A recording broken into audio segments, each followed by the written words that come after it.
मित्रांनो, आता आपण ज्या ठिकाणी उभे आहोत तो विशाळगडाकडे रस्ता जातो। ज्यावेळेस पन्हाळगडावरून सिद्धीच्या वेढ्यातून छत्रपती शिवाजी महाराज निसटून या रस्त्याने विशाळगडाकडे गेले होते। हाच तो रस्ता वरून आपण जो आलेला आहे तो पन्हाळगडावरून आलेला आहे आणि हा विशाळगडाकडे गेलेला आहे। तर तुम्ही बघू शकता या रस्त्याने छत्रपती शिवाजी महाराज विशाळगडाकडे गेले होते।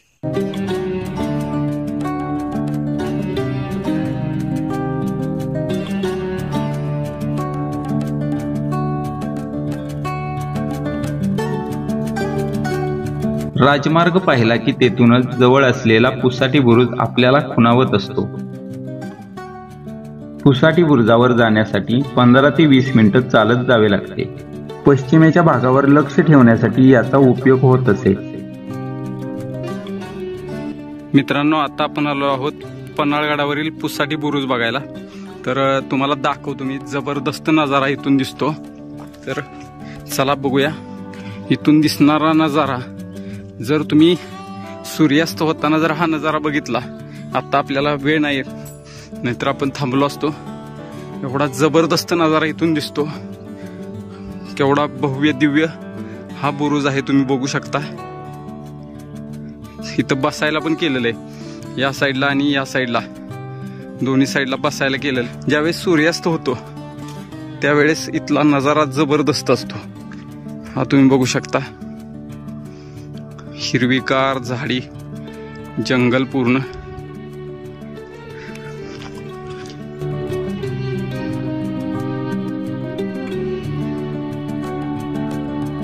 पन्हाळ्याला साधारणतः 1200 वर्षांचा इतिहास आहे। हा किल्ला शिलाहार वंशातील राजा भोज यांच्या काळात बांधण्यात आला। त्यानंतर यादव, बहमनी राजे, आदिलशाही, मोगल, मराठे आणि सरतेशेवटी ब्रिटिशांकडे होता।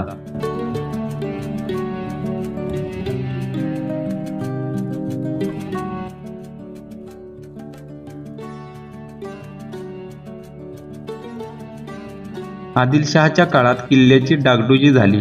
किल्ल्याची तटबंदी व दरवाजेही नवीन बसवण्यात आले। शिवरायांनीही गडावरती बरेच बदल केले।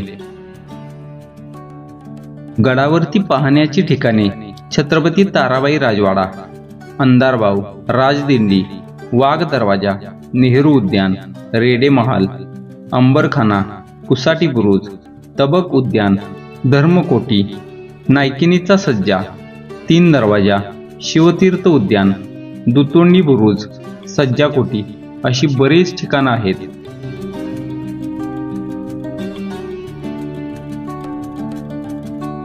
आता आपली ही पन्हाळगडाची सफर येथेच संपते। तुम्हाला व्हिडिओ कशी वाटली हे कमेंट बॉक्समध्ये कमेंट करून नक्की सांगा।